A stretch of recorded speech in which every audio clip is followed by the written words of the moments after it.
যুবক যখন সেজদায় যায়, যুবক তো জানে না, ও তো জানে আমার চলায় জমিন কাঁপে, ও তো জানে যে আমার চলায় এলাকা কাঁপে। হায়, ও জানে না ওর সেজদায় যে আরশ কাঁপে, ওটা ও জানে না। যদি জানতো তো এলাকা কাঁপাইতো না, যদি জানতো তো জমিন কাঁপাইতো না, ও সেজদা দিতে থাকতো আর আরশকে কাঁপাইতে থাকতো। যুবকের সেজদায় আরশ কাঁপে, আরশ। যুবক যখন সেজদায় যায়, সেজদায় পড়ে তো আল্লাহ ফেরেশ, নাইলে এই হাদিস কোনোদিন আসতো না। আল্লাহ ফেরেশতাকে বলে উনজুর ইলা শাব মাযা ইয়াফআল, যুবকের দিকে তাকাতো কি করে আল্লাহ জানেন। তো ফেরেশতা বলে জাআলা আজলাহু ওয়া মাজালাহু লিআজলিক, সবকিছু বিসর্জন দিয়ে আপনার কুদরতি পায়ে মাথা ঠেকায় দিয়েছে। তা আল্লাহ বলে হাদা আবদি হাক্কা, এ আমার পারফেক্ট বান্দা, ইন্নী উবাহি বিহিল মালাইকা, তোমাদের উপরে আমি একে নিয়ে গৌরব করি। যখন সেজদায় চিৎকার দেয় সুবহানা রাব্বিয়াল আলা, আল্লাহ বলে সাব্বাহতানি সাব্বাহতুক, তুই আমাকে পবিত্র বললি, যাহ তুই পবিত্র, তোর গুনাহ মাফ, সেজদার থেকে উঠার আগে মাফ। আলাইতানি ফাআলাইতুক, মহান বললি, তুইও সৃষ্টির ভিতরে মহান। দুনিয়াওয়ালারা তোকে কি দিবে? কিয়ামতের দিন আমি তোকে আরশের নিচে সুপার ডিলাক্স গ্যালারিতে বসাবো। গ্যালারিতে, সুপার ডিলাক্স গ্যালারি বোঝেন? 7 জনের ভিতরে একজন ওই যুবক যে যৌবন আল্লাহর সাথে বিনিময় করে। আল্লাহ বলে তাকে আমি আরশের নিচে গ্যালারিতে বসাবো। সাবআতুন ইয়াদিল্লুহুমুল্লাহু তাহতা দিল্লি। দুনিয়াওয়ালারা তোকে কি দিবে? দুনিয়াওয়ালারা অতক্ষণ দিবে যতক্ষণ স্বার্থ আছে। হইতে পারে স্বার্থ শেষ তো তোমার এতিম বাচ্চা, তোমার দুধের শিশুকেও এতিম করতে দুনিয়াওয়ালারা দ্বিধা করবে না, দ্বিধা করবে না। তোমার নববধূকে বিধবা বানাইতে দুনিয়াওয়ালারা দ্বিধা করবে না। অতদিন তুমি চামচ, যতদিন তুমি বোঝেন। রাগ হয়ে গেলেন? যুবক পায়ে হাত রাখি, মাপ চাই তোমাদের কাছে। অতদিন তুমি দুনিয়াওয়ালাদের কাছে দাম পাবে যতদিন তুমি চামচ হবে, চামচ। আল্লাহ বলে আমার কাছে দাম ভিন্ন, সত্য এটি। এই জন্য আসেন আজকের মজলিস থেকে ওয়াদা করে উঠি যে আজকের থেকে ভাববো যে আমি যে কোনো মুহূর্তে যেতে পারি। আমি বাবাইতে চাই, এই জন্য আমার কাছে পিছনে একটা প্রমাণ আছে। এই উম্মত যদি ভাবতে ভাবতে কোনো দিক দিশা না দেখে, আর যদি মাথায় হাত উঠায়া দিয়া চিৎকার দেয় আল্লাহ, কোনো দিকেই তো দেখি না, নিজেকে কি ধ্বংস করে ফেললাম, এটা মুখ দিয়া উচ্চারণ করতে দেরি, আল্লাহ ঘোষণা দিতে দেরি করেন না। ফালাম্মা তায়াক্কানতা বিল বাওয়ার ওয়া যানানতা আন্নাকা মিন আহলিন নার মানাহতু ইলাইকা রিদওয়ানি ওয়াল্লাইতু ইলাইকা গুফরানি ওয়া কুলতু লাকা লা তাহসান গফারতু লাকা যুনুবা ওয়াল আওসার ওয়া লিআজলিকা সাম্মাইতু নাফসিয়াল আজিজুল গফফার। আল্লাহ বলে তুই চিৎকার দিতে দেরি, আমি রেজার চাদর দিয়ে তোকে ডাকতে দেরি করি না, মাগফিরাতে ডুবাইতে দেরি করি না। তুই অনুভব করিস না, তোর পিঠে হাত রাখা আমি বলতে থাকি চিন্তা করিস না, গুনাহ খাতা মাফ করে দিলাম, তোর জন্যই তো আমি আজিজুল গফফার। এই জন্য চিন্তা করাইতে চাইতেছি। আসেন আজকের থেকে একটু চিন্তা করি যে আমি প্রস্তুত কতটুকু, প্রস্তুতি কতটুকু। এটার জন্যই আল্লাহওয়ালাদের সোহবত লাগবে, এটার জন্যই হক্কানি আলেমদের স্পর্শ লাগবে। মেরে দোস্ত, চোখের পর্দা একদিন খোলা যাবে। যদিও আজকে আমরা নিশাগ্রস্ত, কোরআনই বলে ওয়াতারান নাসা সুকারা, আজকে সবাই আমরা নিশাগ্রস্তের মতো। যুবক যৌবনের নিশায়, নারী নারীত্বের নিশায়, পুরুষ পুরুষত্বের নিশায়, বাড়িওয়ালা বাড়ির নিশায়, দোকানওয়ালা দোকানের নিশায়, হাটওয়ালা হাটের নিশায়, ঘাটওয়ালা ঘাটের নিশায়, রোডওয়ালা রোডের নিশায়, অফিসওয়ালা অফিসের নিশায়, আদালতওয়ালা আদালতের নিশায়। প্রত্যেক ব্যক্তি কসম খোদার আমরা নিশাগ্রস্ত, যার কারণে অনুভব হয় না কিছু। ঘোর একদিন কাটবে, খোদার কসম কাটবে। মালাকুল মউত হাত রাখতে দেরি, নিশার ঘোর কাটতে দেরি হবে না, নিশার ঘোর কেটে যাবে, আমাদের নিশার ঘোর কেটে যাবে। কবি শুধু শুধু বলে নাই ফাসাউফা তারা ইদান কাশাফাল গুবারু আফারসুন তাহতা রিজলিকা আম হিমার। কোরআনও এক জায়গায় বলতেছে তুমি অতি সত্বর দেখবে, অতি সত্বর তুমি দেখবে, বেশি দূরে না। তারাউনাহু বাঈদা ওয়া নারাহু কারিবা। আল্লাহ বলে ভাবতেছো তুমি অনেক দূরে, না না, আমরা দেখতেছি তোমার নাকের ডগায় চলে আসছে, তোমার দুয়ারে চলে আসছে। এই জন্যই আল্লাহর রাসূল দয়ার নবী সতর্ক করছেন উম্মতকে, আসবাহতা ফালা তানতাযিরিল মাসা, সকাল মিলল তো দুপুরের অপেক্ষা করো, বিকালের অপেক্ষা করো না। বিকাল মিলল তো সকালের অপেক্ষা করো না। এই জন্য আসেন, আল্লাহ ওয়ালাদের সোহবত লাগবে,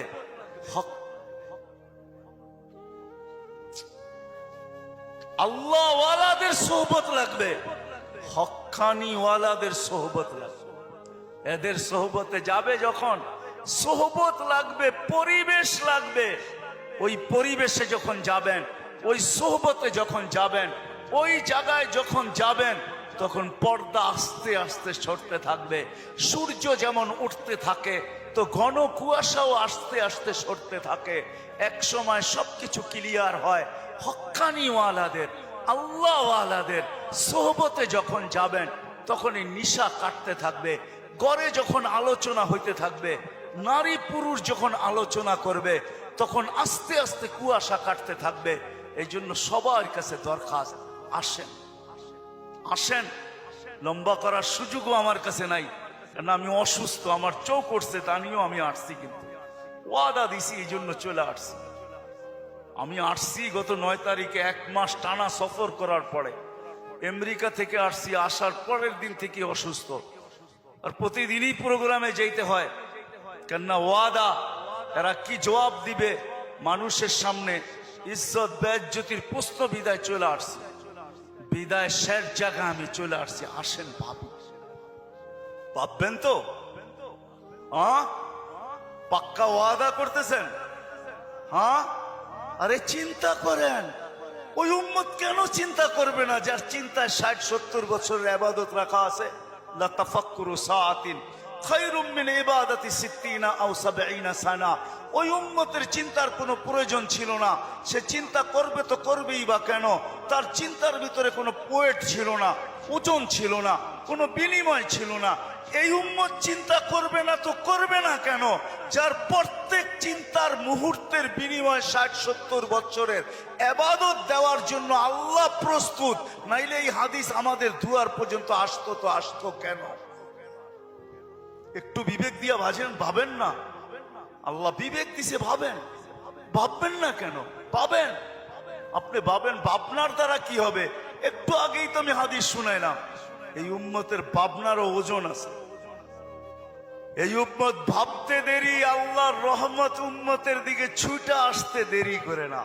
এই জন্য ভাববো, হক্কানি আলেম আর আল্লাহ ওয়ালাদের সোহবতে যাব। যাবেন তো? হ্যাঁ, যাবেন? হ্যাঁ, কমসে কম নামান, কমসে কম নিজের নামটা লেখায় রাখেন, কাজে দিবে। জানি না কথাটা কতটুকু সত্য, কতটুকু মিথ্যা, কিন্তু ছোটবেলার থেকে ছুঁইনা আসতেছি, এই জন্যই বলতেছি। আবার দেখতেছি যে কথাটা আসলেও সত্য। ইউসুফ আলাইহিস সালামকে যখন বুড়ি কিনতে যান, তো সবাই বলছে বুড়ি তুমি কিনবে তো কিনবে কি কইরা? টেন্ডার তো সবার আগে শো কইরা বসে আছে মিশরের বাদশাহ। এর টেন্ডারের উপরে যাবে তো যাবে কে? সবচেয়ে বড় বুলি সে লাগায় বসে আছে। তুমি কিনবে তো কিনবে কি কইরা? বলছে আমি কিনতে যাইতে চাইতেছি না, আমিও জানি কিনতে পারবো না, কিন্তু আমি চাই লিস্টিতে আমার নামটা থাক। কিয়ামতের দিন যদি লিস্টি খোলা হয় যে ইউসুফের ক্রেতা কে কে ছিল, আমার নামটাও যেন আসে। সত্য এটাই, কিয়ামতের দিন হক্কানি আল্লাহ ওয়ালাদের, ওলামাদের লিস্টিও খোলা হবে। লিস্টি যদি খোলা না হইতো তাহলে এই কথা আমার কাছে কোনোদিন পৌঁছতো না। এই উম্মতকে আল্লাহ ডাইরেক্ট জাহান্নামে পাঠাবেন না, ফয়সালা হয়ে গেল পাঠাবেন না, ডাইরেক্ট পাঠাবেন না। অন্য উম্মত ফয়সালা হবে সিধা জাহান্নামে, এই উম্মত যাবে না। এই উম্মতকে আল্লাহ এক জায়গায় নিয়ে জড়ো করবে। জড়ো করা বোঝেন তো? একত্রিত করবে। ওই জায়গায় নিয়ে করবে যেই জায়গা দিয়ে আলেমরা জান্নাতে যাবে। যখন আলেমরা ওইখান দিয়ে অতিক্রম করবে তো আল্লাহ পুরা মজমাকে বলবে, কে কাকে চিনো, কাল লিস্টিতে কার নাম আছে, তাড়াতাড়ি ধরো, চলা কিন্তু গেল।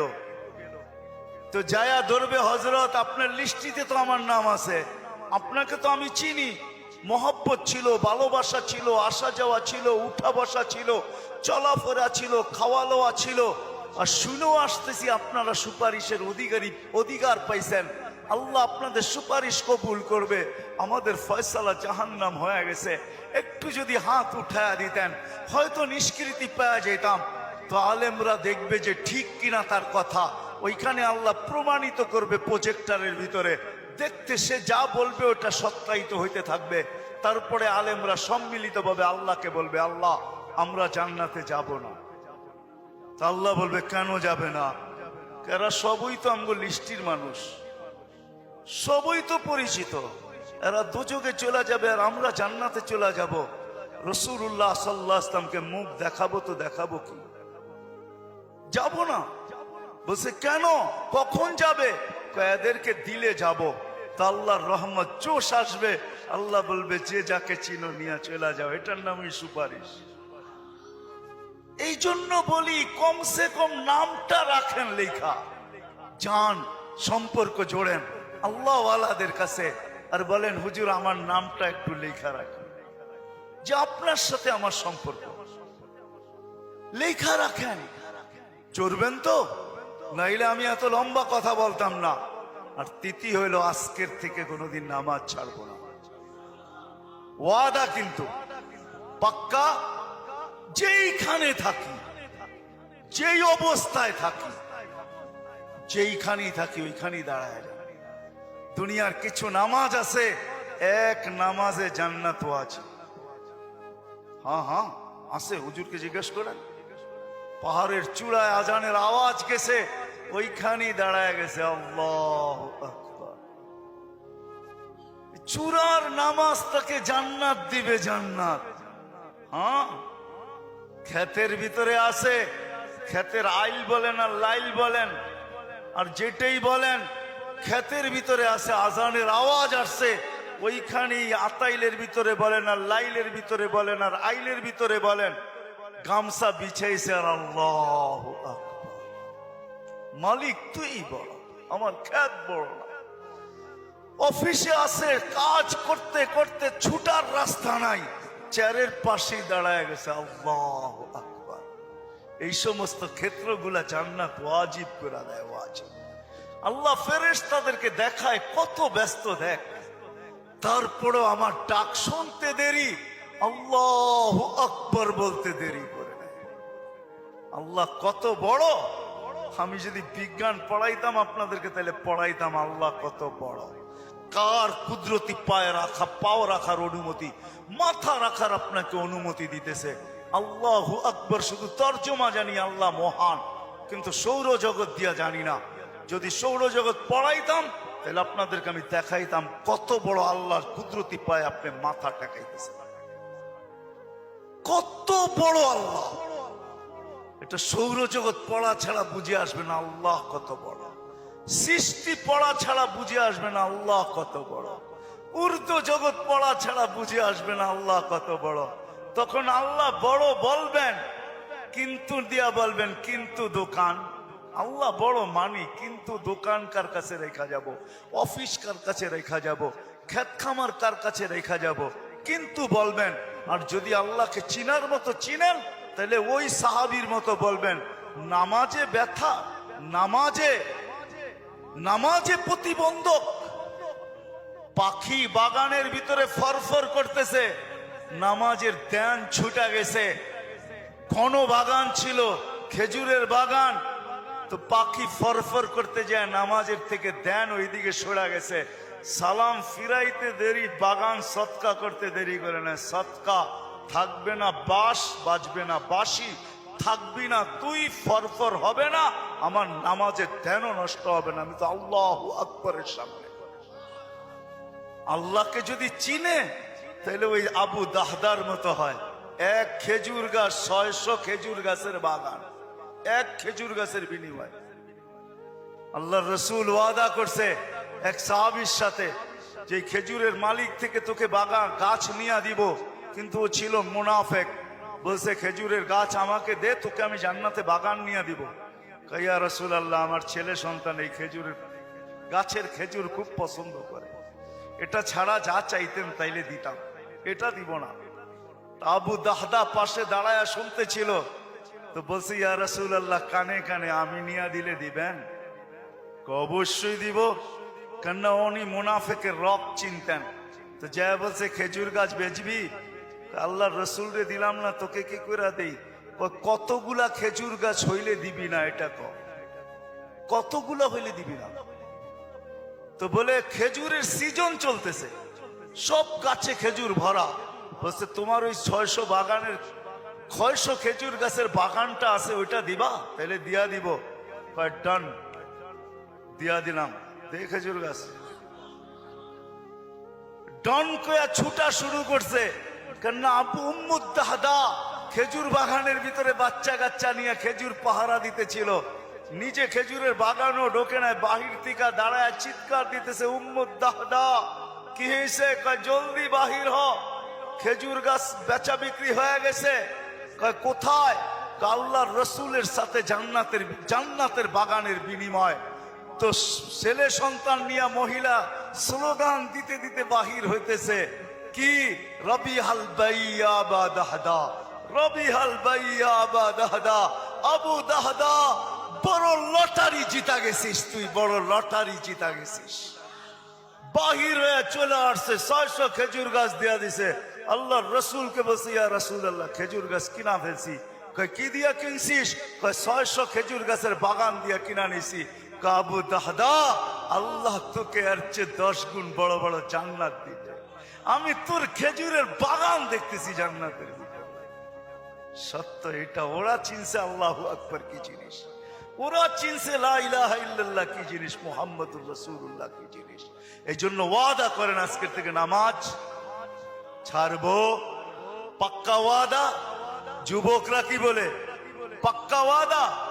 ইনশাআল্লাহ হুজুর দোয়া করবে, তারপরে এখান থেকে উঠা যাব, এর আগে কেউ যাব না। আমি আপনাকে চোখ খুলে দেখাইতে পারি, আমার চোখে চোখ উঠার কারণে কথা বললে অনেক জোর লাগে। আবার কালকেও প্রোগ্রাম আছে, ডেলি আছে। আসছি আমি 9 তারিখে, 1 মাস সফর করার পরে টানা আমাদের তাবলিগি সফর ছিল। 1 ঘন্টার জন্য এরকম কোনো সুযোগ ছিল না থামার। তারপরও চলে আসছি। উঠা চলে যাবেন? আল্লাহওয়ালা মানুষ, একটু আগেই তো আল্লাহওয়ালাদের সোহবত বলতেছিলাম। ইনশাআল্লাহ ওনার দোয়া শুইনা, দোয়া নিয়া তারপরে যাব। আল্লাহ আমাদের সবাইকে আমল করার তৌফিক দান করেন।